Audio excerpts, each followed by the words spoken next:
So today, to share the word with you in the first session, I have the privilege and honor to invite Professor Anton Meemana, who most of you know him. He does not need any introduction. We always see him on Vallooran TV, teaching and doing programs. I was blessed to have him as one of my professors at Aquinas. So can we give a round of applause and invite Professor to our midst? Dear brothers and sisters in Christ, good morning unto you all. Yes. Now, everything in our life, you see, in human life, starts with desire, deep desire. Now, the word desire, first you have to understand, is different from like, the word like. You could say, I like something, right? I like, let's say, ice cream. I like to have a car. I like to buy a house. But when we talk about desire, deep desire, it comes from the marrow of our bones. Not only that, true desire grows as we grow older.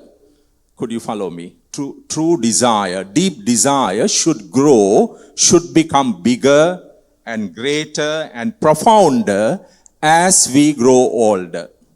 Now, this is very important for our topic today.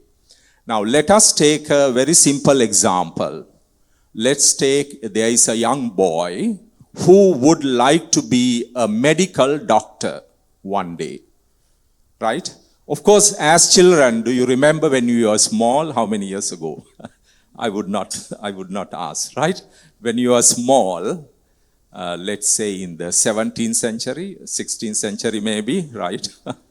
When the Portuguese came to Sri Lanka, you had desires also, right? As children, to become a medical doctor or a nurse or a teacher, a pilot, a military man, right? A scientist, right? Etc. Now, the thing is, as we grow older, most of our childhood desires kind of vanish, diminish, fade away. Has it happened to you? Do you have similar experiences? If it happens to you, that desire is not really authentic. That means you could live your life without that desire. Let's say as a child you wanted to be a poet, but when you reach your A-level, somehow it kind of faded away, disappeared. That means you could live your life without becoming a poet. Now, on the other hand, as you grow older, if your desire, deep desire to be a scientist or a doctor or whatever, keeps growing and growing, becoming bigger and bigger, that means that desire is authentic. That means you have come to the realization, I cannot live my life without becoming, let's say, a teacher or a nurse. So these are authentic desires. Right? Life, in fact, human life is a collection of positive desires. Likewise, let's say, now let's go to another level. Now, let's say you have a desire to become a happy person, to be happy, to be successful in whatever the endeavors you are involved in, or to be healthy. Let's say that desire keeps growing and growing, becoming stronger and stronger, right? Then they are authentic desires. That means for you, such desires are very meaningful. You feel my life has no meaning without this dream becoming a reality. So you need to be in touch with such desires. So same thing when it comes to, let's say, to become successful financially also. The same thing. Now, of course, it is that issue or that desire is related to many other issues. For an example, your faith in God also you need to take into consideration. And also the divine wisdom you are getting.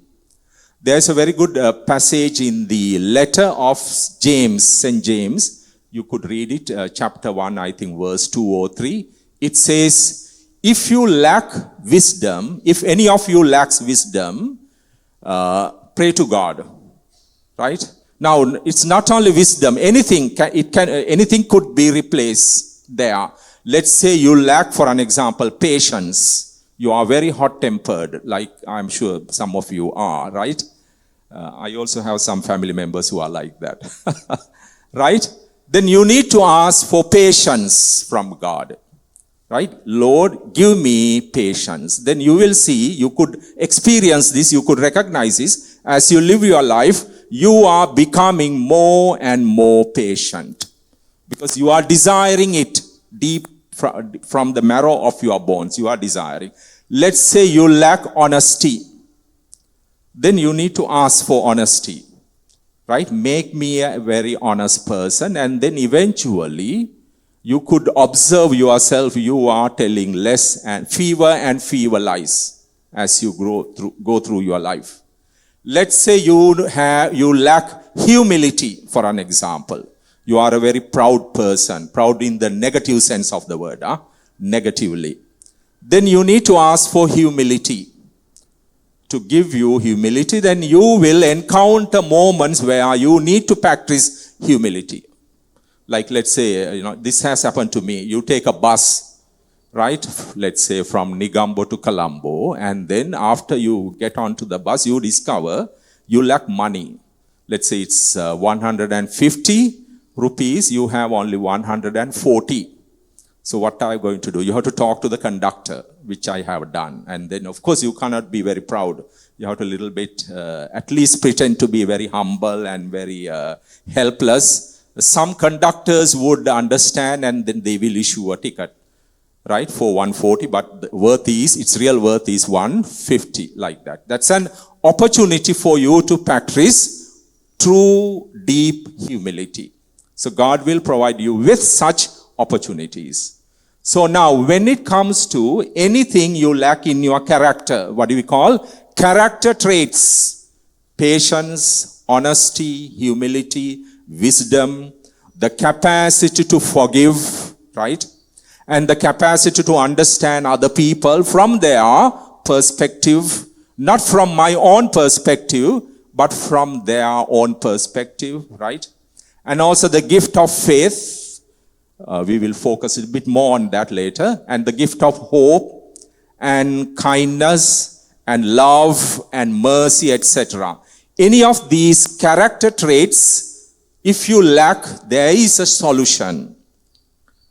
A clear solution, that is to ask God for all these virtues or all these values for your character. Usually as humans, as people, we are used to very much asking for material things. There is nothing wrong with that. A good job, maybe a house or a car or whatever you need materially, financially. But whatever you would get materially or financially, in order to handle those things, you need deep wisdom. You see? Like, let's say you earn 50 lakhs per month. But if you lack wisdom, deep wisdom, you could spend it like this, within few hours, actually. 50 lakhs is nothing nowadays, right? You go to a supermarket, you can buy certain thing, finish. Now, if you have money without deep wisdom, you will be in trouble. I think when God wants to punish certain people, He makes them very rich without character traits. Then their lives will be ruined. Right? They would go into gambling, drinking, and other vices. Now, wisdom is very important. Divine wisdom. Like, let's take two examples. Let's say there is a young man whose salary is only 50,000 per month. 50,000. But he is a very wise person, young man. He could manage his life without borrowing money from others with this 50,000, with his 50,000 salary, because he has wisdom. He knows how to spend money wisely. Most people don't have that virtue or habit. There is another young man, let's say his salary is 20 lakhs per month. I think some of you have, such salaries, yeah. I don't envy you, I wish your salary would become bigger.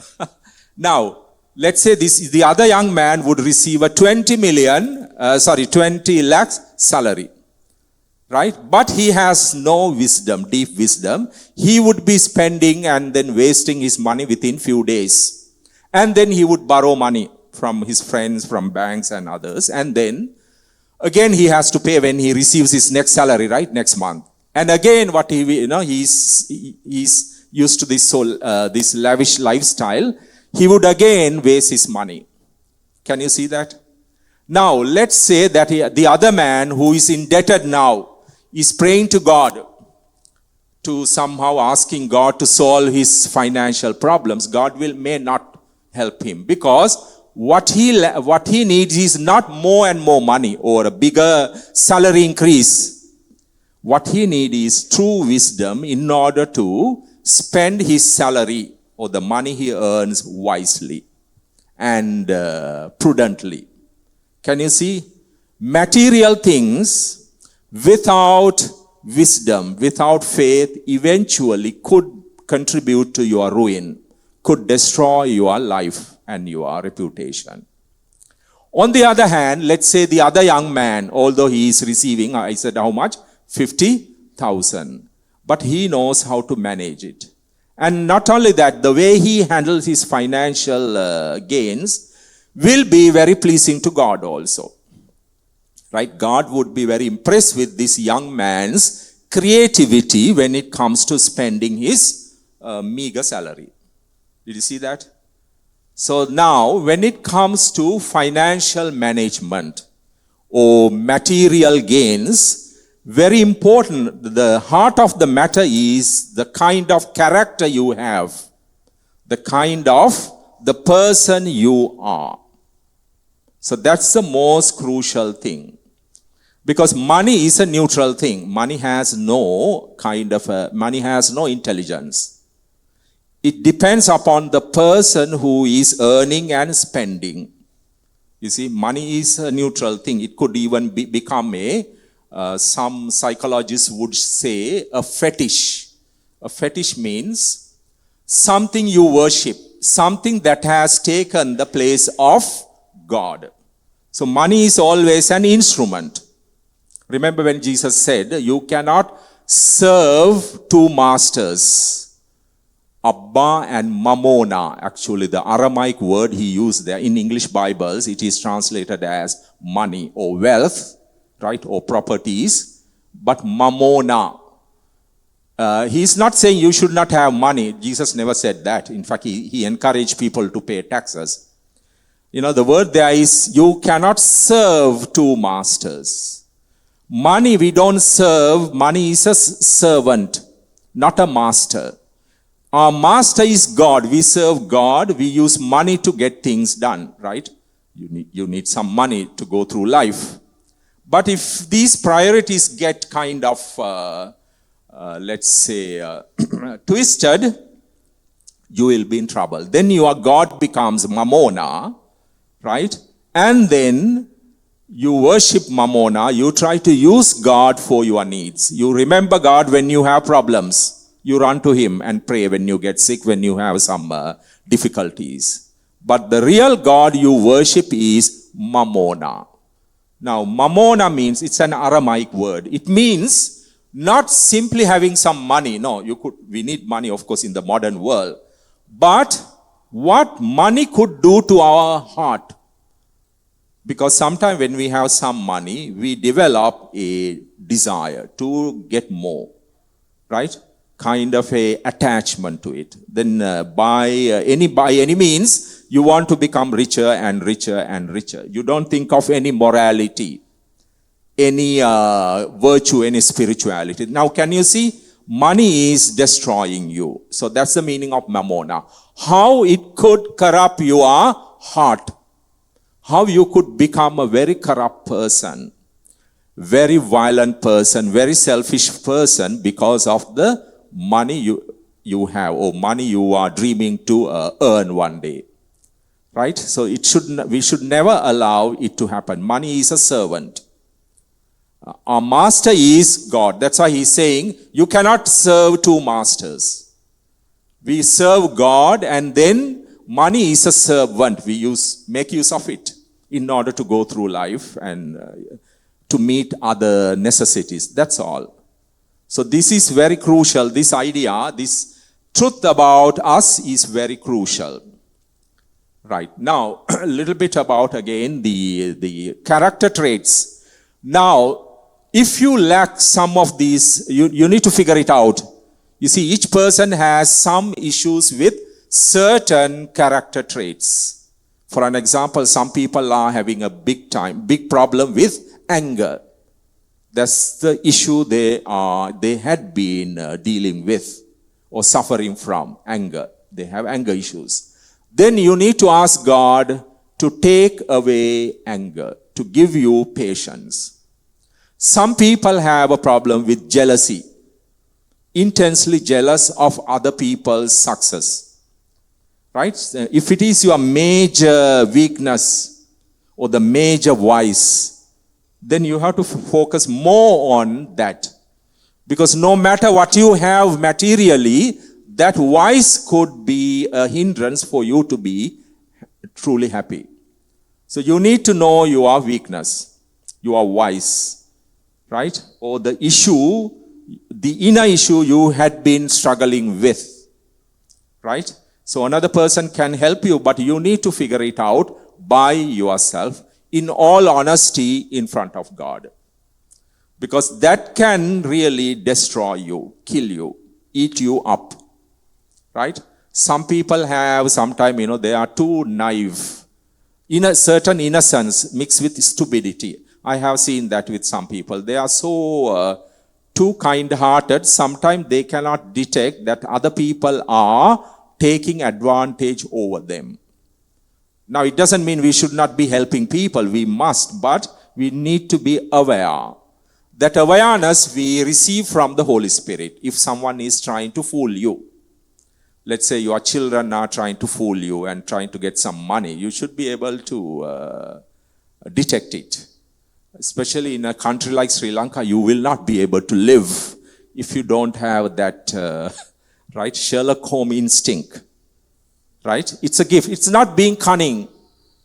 It's not being cunning. Remember, even Jesus said, be wise as the serpent, but be innocent as doves. It's not cunningness. You are very pure, innocent, but you could see through things. That's very important. If it is your weakness, you need to work it out. So then you could truly help people. And you could truly become a blessing unto other people. So you need to, when it comes to financial management, or when it comes to financial handlings, you need to develop the best version of your character. The best version of your character, right? Or if I may use a spiritual language, you should become a spiritually growing person. Yeah. Then, of course, the truth is this, right? One day, no matter how rich you are or how much money one may have, you are going to say goodbye to it one day, right? You can't take these things with you. Now, how are you going to practice that detachment?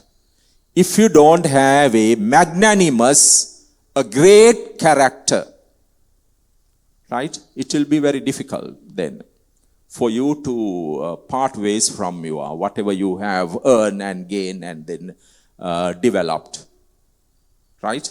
So it's very important. Let's say you are the richest person. Think like this for a minute. Imagine. Imagination is very important, creative imagination. Now imagine you are the richest person on earth, right? Each one of you need to imagine this. You are the richest person, richest man or woman. Then, how are you going to spend your trillions of money? How are you going to? Partying and then casino and then gambling and then whatnot, drinking, and then how are you going to spend your God knows how much money, right? You have to think about it, right? At the same time, think another example, another imagination. Let's say you are the poorest person on earth, like me, right? You are the poorest person, right? Then how are you going to, let's say you have very little money, right? You could barely subsist, right? Spend the month enough. Now, how are you going to then spend the very little money you are going to have? How are you going to handle it? Remember two extremes? The richest person, right? 1 year you became the richest person. The other year you became the poorest person on earth or in the whole universe, right? So how are you going to? In both cases, you see, the crucial and the decisive point is your character, your spirituality, your self-mastery of things, right? Now, remember I mentioned about the best version of your character, right? You need to be committed to the best version. That's very important. That means until the day you die, you are growing spiritually. You are becoming like this. It happens like this, for an example. You are becoming more and more and more patient on every day. You are becoming more and more honest on a daily basis. You see, honesty is not a stagnant virtue, no. As we grow older, we should grow more and more honest. Patience is not a stagnant virtue, like a fixed item or ready-made item, no. As we grow older, we must become more and more and more patient. It will help you to manage your material gains. Also, as you grow older, you should become more and more, you should develop resilience. Right? When you face difficult situation, you should be able to bounce back and then face whatever the problem you are suffering from. Resilience is an ongoing virtue. Right? Let's say as we grow older, you should become humbler and humbler. Right? Then like Moses, you become the humblest person on earth. Moses was called the humblest person on earth. Numbers chapter 12. I think, yeah. Right? And as you grow older, your capacity to forgive other people, especially people who have damaged you, should grow. So you could, let's say 20 years ago, you could not forgive that person, but now you are capable of forgiving that person. You have the spiritual strength to forgive that person. Right? And as you grow older, you should also grow in wisdom. You are becoming wiser and wiser and wiser. Then you will not make any foolish decisions. Right? Most people suffer because they lack wisdom.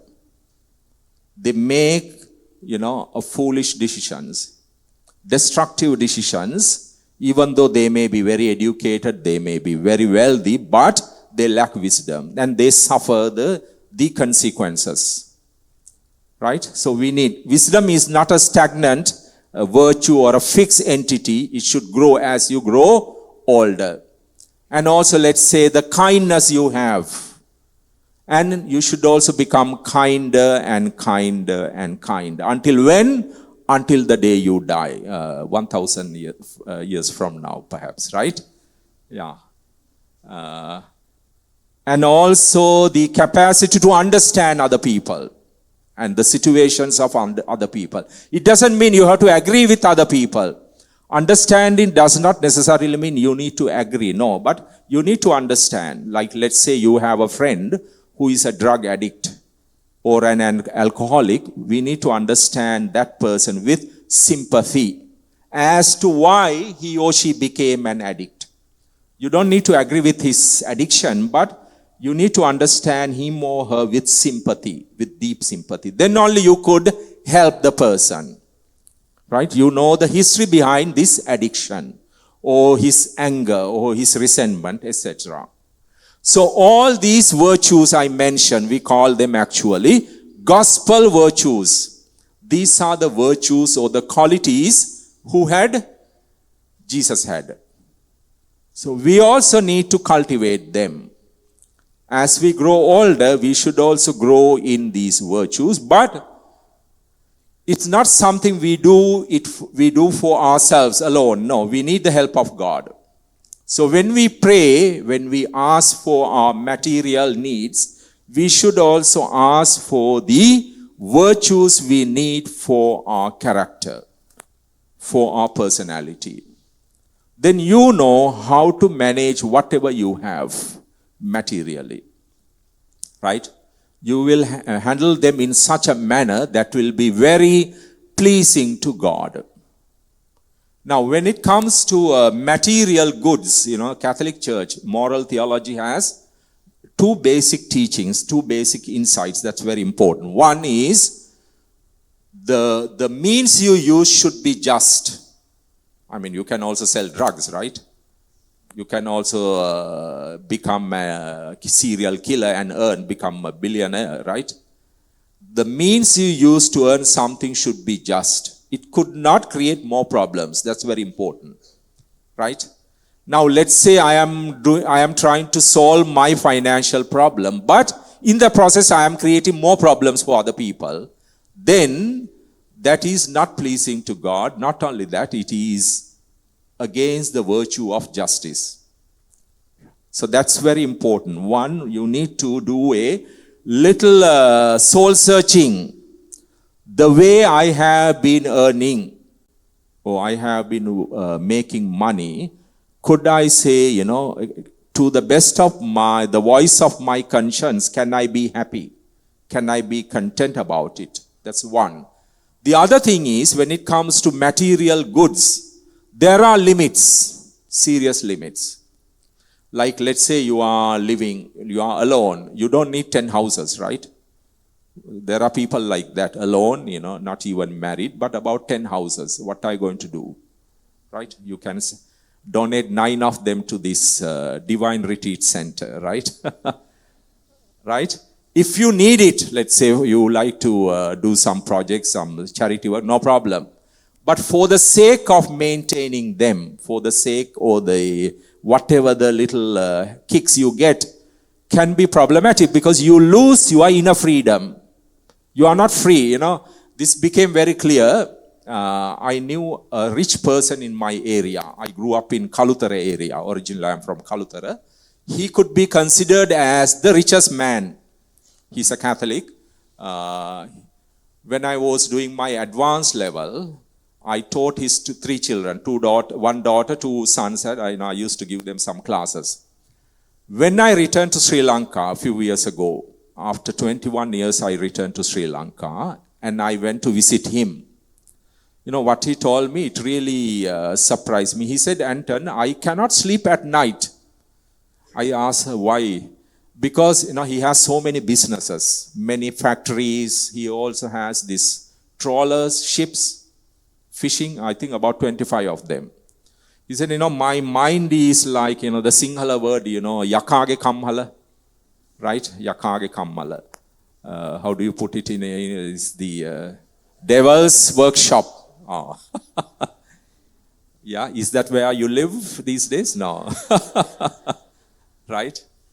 Devil's workshop, yakage kamhala. Why? He has to worry about so many places, so many factories.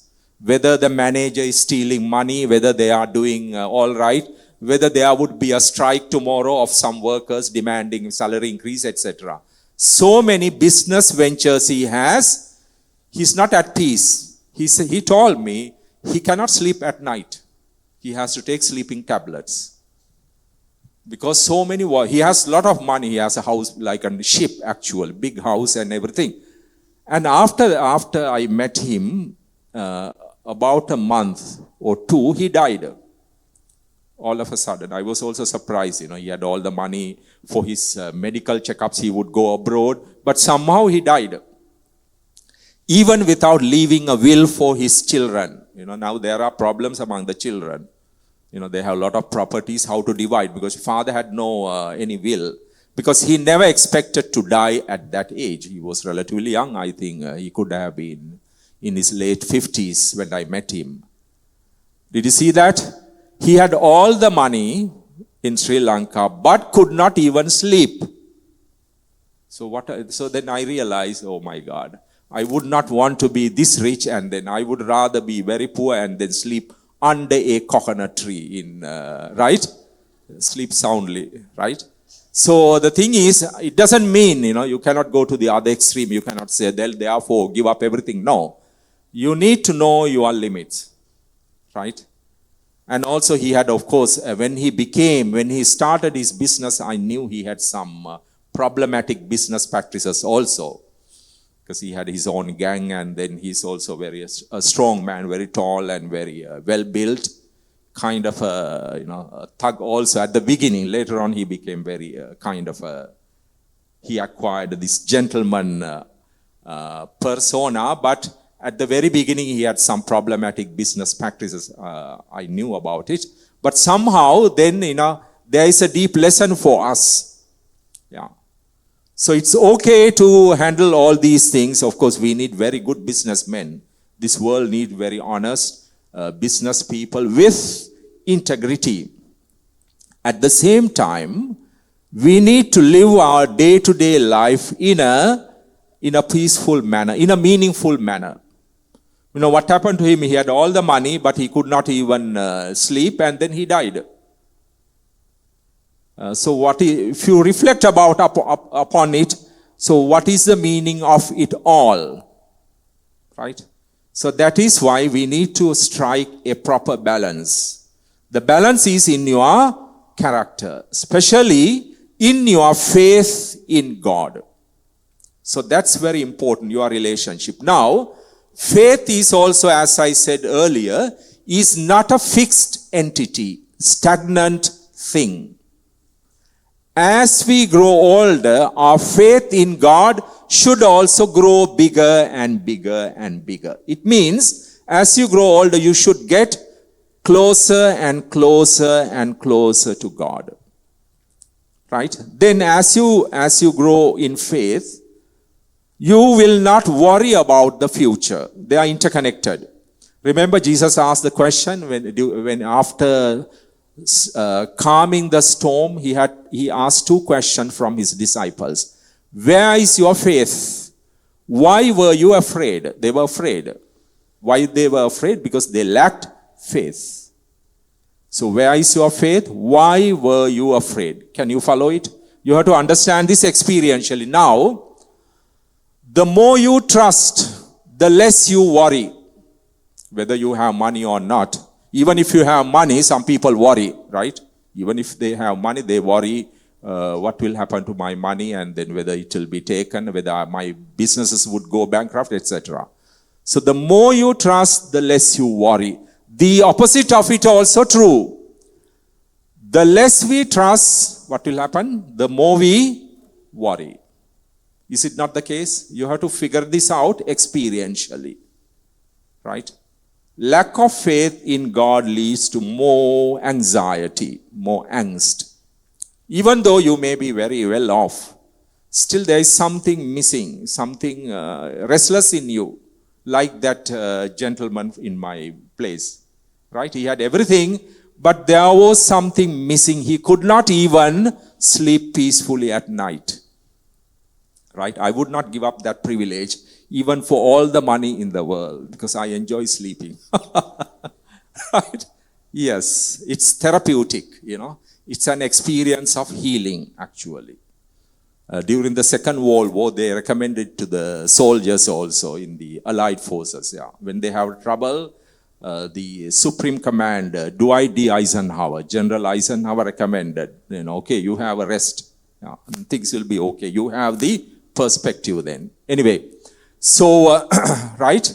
So, the less we trust, the more we are going to be worried. Now, true consolation in life, this is a truth for all the season, for everybody.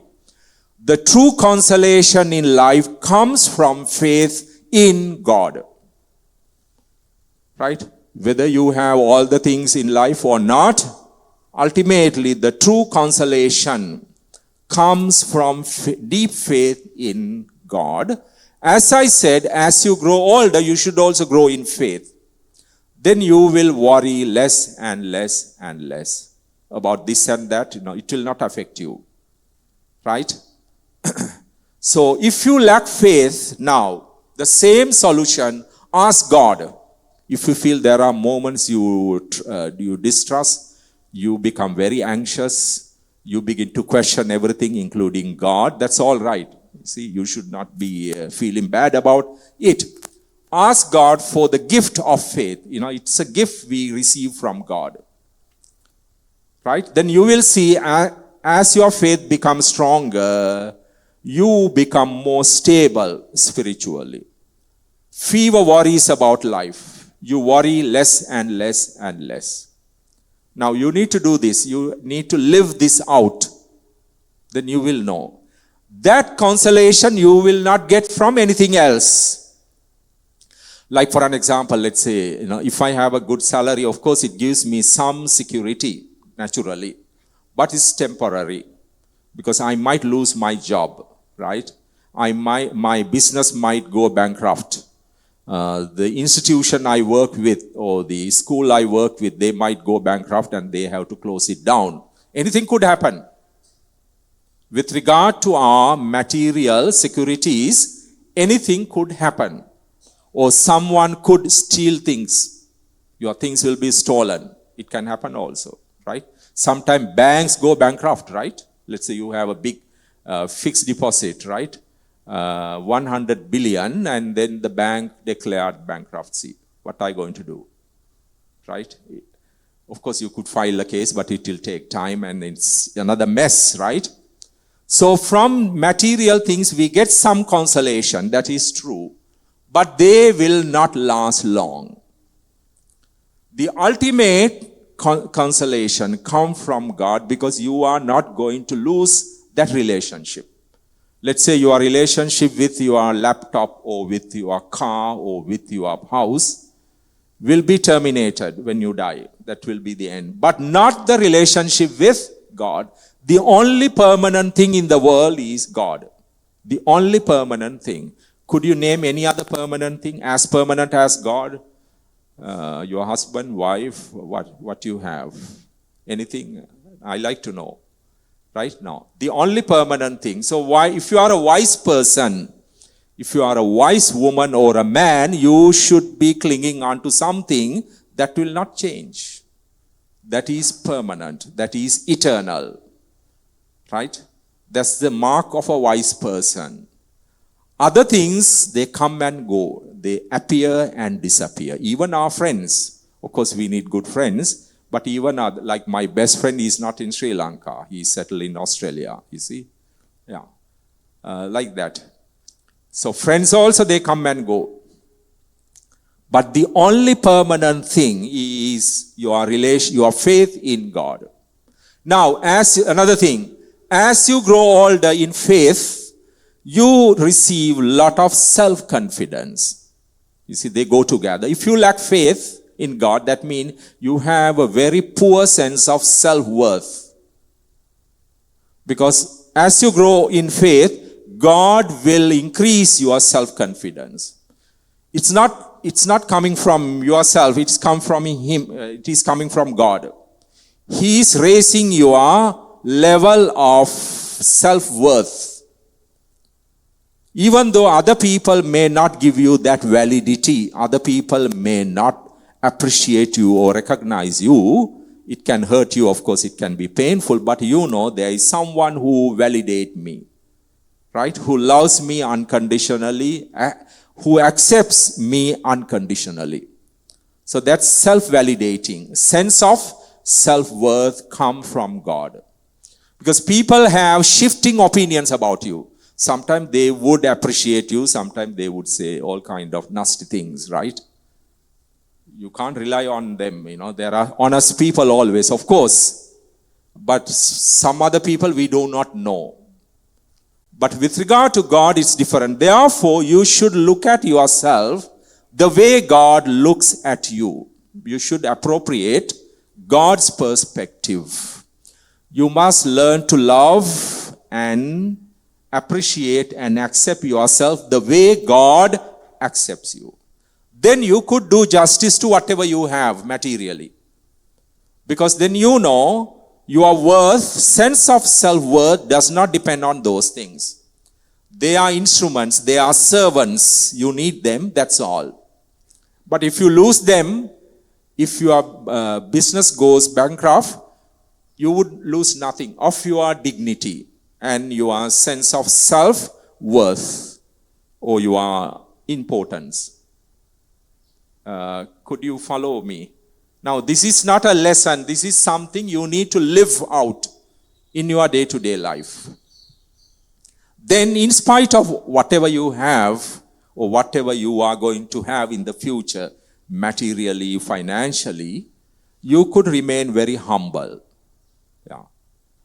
Right? You could practice true humility. Can you imagine like this? Just imagine like this. You are the richest person on earth. At the same time, you are the humblest of the person. Wow. What a combination. Can you imagine? Right? Or the other combination, you are the poorest person, but the proudest person. Right? Proud in the negative sense of the word. Right? Proud as a devil, I mean. Right? So the richest, but the humblest. Right? So that should be the combination. Right? Then you have a spirituality then. Right? You are closer to God. And not only that, then you know how to spend what you have wisely in a very productive and a meaningful manner. Whatever you have, you know how to do justice to that. So that's very important. So for the management of what you have, you need a deeper level of self-mastery. What do you call? It's different from self-control. Sometimes we need self-control, yeah, of course, but self-mastery is very different. Self-mastery means, things will not control you. You are capable of controlling things or managing things. They will not increase your pride, right? But you know how to somehow manage them wisely. You are in charge. You are the master of your whatever you have, or you are the master of situation, like Jesus was. What is the time now? Yes, 10:30, right? Did you see that? Self-mastery is very important. Now, as we grow, of course, when we are small, we lack self-mastery usually. Like when we were teenagers, when we see something, if we have money, we want to buy, right? We don't think much. Right? The impulse buying we have as children, that's all right. But as we grow older, as we mature, we need to cultivate that self-mastery. Then you decide, not the other people or the whatever the items they are offering you. You are in charge. Now it's a process you do with God actually. So we cannot develop self-mastery unless you are rooted in God, actually. It's not something you could do for yourself. Why? When you do it for yourself, your ego gets bloated then. That's the danger. Right? So self-mastery is the key to success. Yeah. You are in charge. You make wise decisions, prudent decisions about things.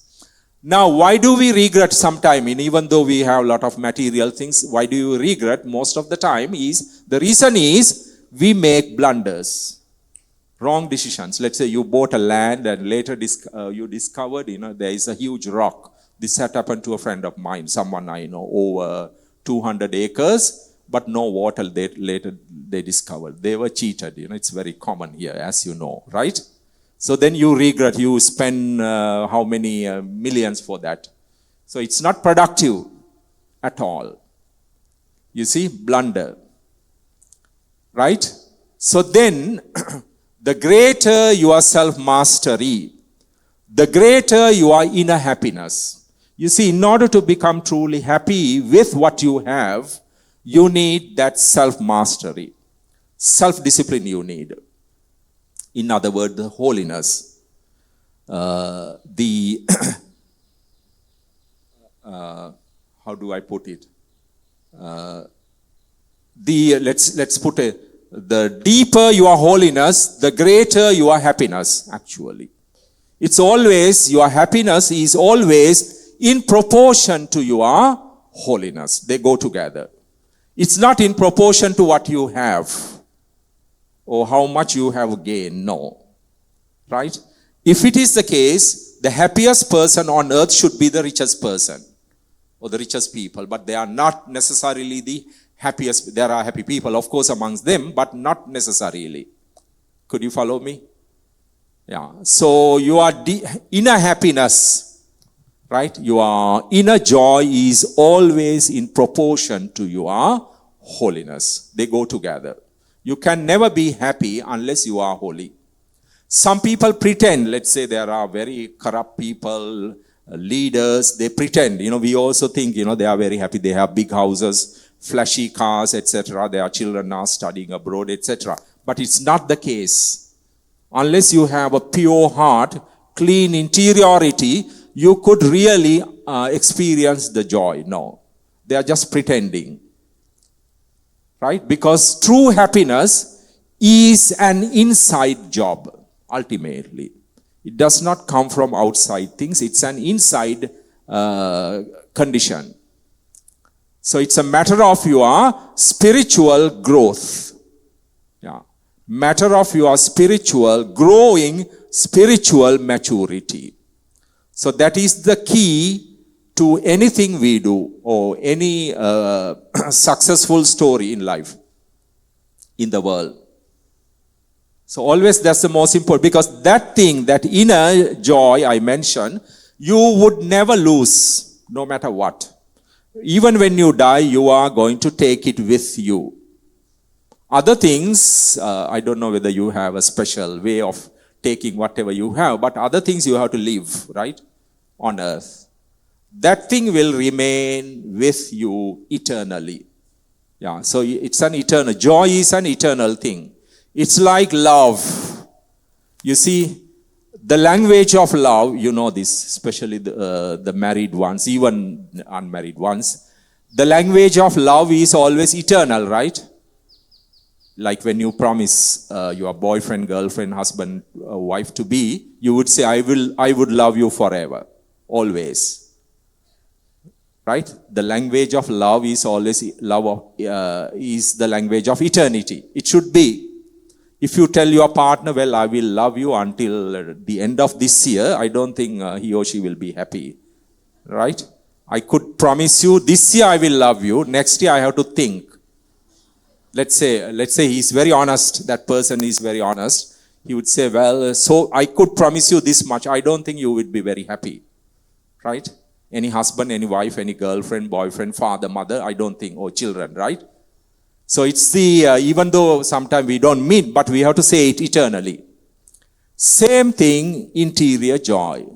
It's not something you have today and then tomorrow it will be gone. No. It's eternal. Even when you die, you are going to take it to your grave, and when you meet God, it will be there. These things will not undergo changes. They are permanent. Why? They come from God. You receive them from God. Whatever you would receive from God in terms of your virtues are eternal. Right? They will not disappear. It's going to be there. Like for an example, when you love someone, even that person is not with you now, or he is living abroad, or he or she had died, that love you had will remain forever. It will not die. It will not disappear.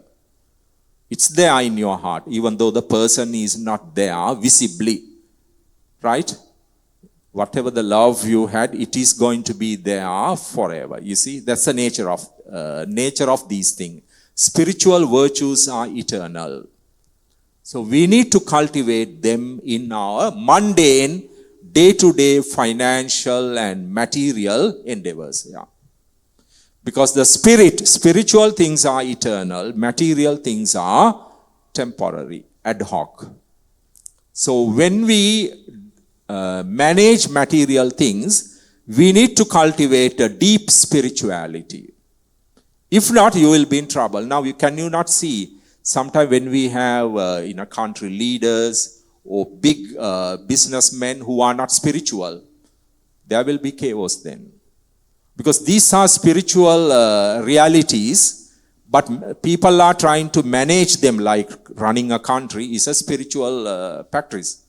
Without any spirituality, without any depth, there will be problems always. You can't help it.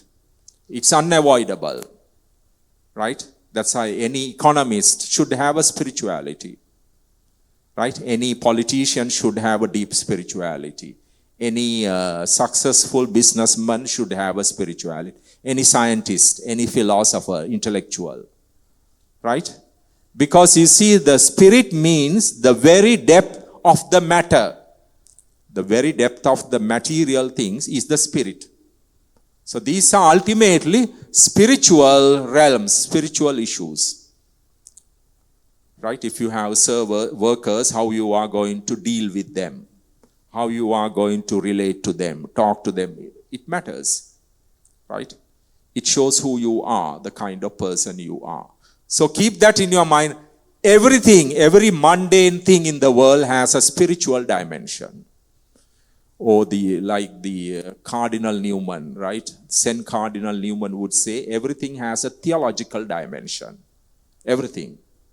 There is nothing in life that has no theological dimension. That means connection to God. Even buying something is a spiritual thing. You see? Or even selling something to someone is a spiritual reality. All reality has a spiritual dimension. Spiritual aspect, right? So that's what you need to understand and then cultivate and live it out. You will never be unhappy then. Whether you are well off or not, you will forever be happy. Now, happiness is also something that should grow as you grow older. As you grow older, you must become happier and happier and happier internally. You must become more joyful. Right? And more and more and more joyful. Yeah. All the virtues I mentioned, remember, are never stagnant. They are growing. They should be growing. Now, when we don't grow spiritually, we become very miserable. That's the reason. When we don't, there are people habitually unhappy. They have everything, but still. Because they are not growing spiritually. That's our destiny. God has created us for that. So when it does not happen to us, naturally we would be miserable forever. You could detect this or study this with some members in your family. Right?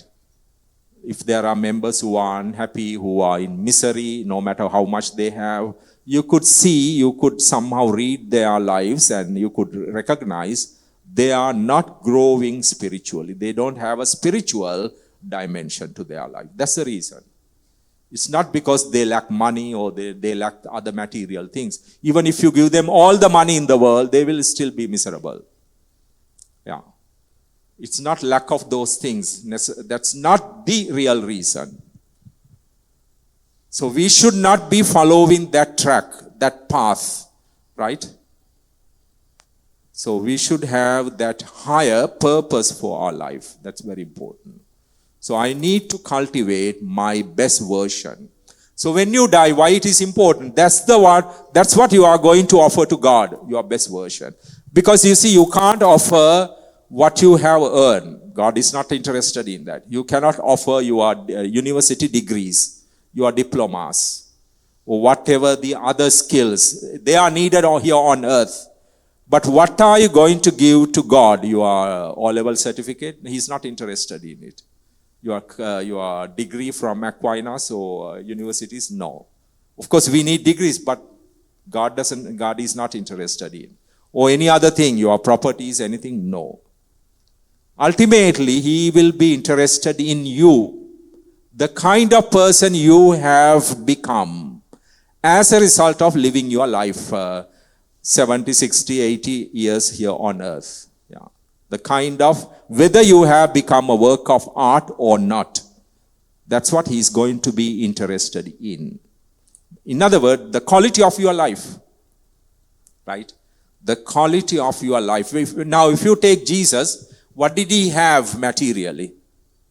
Materially, yeah. But the quality of his life. That's why we say, not only theologians, even psychologists agree, he is the most integrated person on earth, according to psychologists.